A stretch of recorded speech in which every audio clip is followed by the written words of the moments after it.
की घालून या शून्य घातला आणि वाढत हा पुण्य धर्म केला. आम्ही संसार चालला.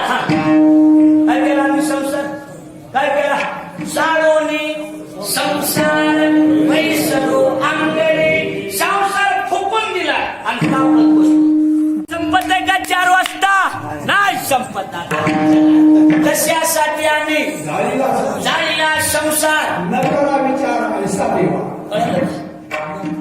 आम्ही संसार कशासाठी आम्हाला माहिती त्याच्यात काहीच नाही.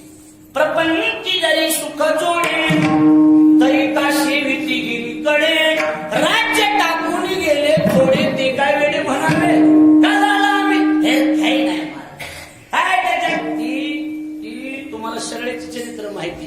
ती एक शेतकरी होऊन गेला आपल्याकडे. एक शेतकरी तुम्हाला माहिती का कोणता? आपल्या याच्यामध्ये संत मालिकेमध्ये त्याचा उल्लेख आला. धनाजी चाटे नावाचा एक शेतकरी होऊन. धनाजी चाटे.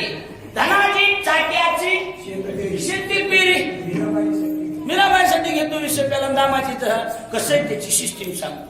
त्याची सिस्टीम अशी ताई बसून माझ्याकडे बघायला वेळवेळे सांगता बघायला शाळेत इकडे बघा. त्याची सिस्टीम अशी होती. त्याला काही वार माहीत नसायचा, काही कळत नसायचं, शिकलेला नसायचा. कोण? धनाजी चाटे.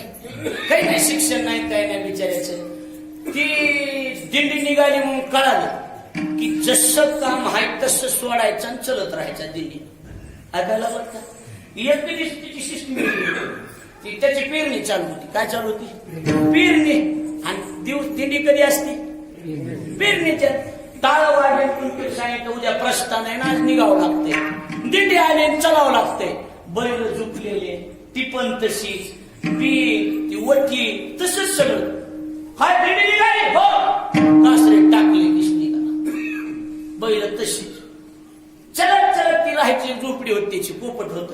चलत चलत दबड्याची काडी घ्यायची, आग लावायचं, झोपडी फुकून द्यायचा. घर राहतं घर काय करायचं? फुकून द्यायचं, चलत राहायचं. ऐकलं का? हा. मग देवाला महाग येऊन तिची पेरणी करायची. सगळ्यापेक्षा जास्त उत्पन्न त्याचं व्हायचं. ऐकायला बघता नाही भाऊ? ऐकलं का? सगळ्यापेक्षा जास्त उत्पन्न त्याचं. म्हणजे एक जणांनी विचारलं महाराज ती पेरणीचं काय का असणार होती? घर करून फुकी जातो. पुन्हा यायचं, डबल करायचं, पुन्हा राहायचं, वर्षाला पुन्हा अजून बोला की फुकून द्यायचं, पुन्हा दुसरं बनवायचं, वर्षाला कुठानाचे. ती महाराज म्हणजे कसं आहे दिदीत घेतो जातो म्हणजे आपण म्हणले हो. ती महाग डोक्यात राहून आहे. कुलपाचं कसं, चोर आले असते, कारण घरात काय असेल, घराचं कसं झालं असेल, ही डोक्यातच संसारात डोक्यात नसला पाहिजे. फुकून द्यायचं आपलं झालं नाही म्हणजे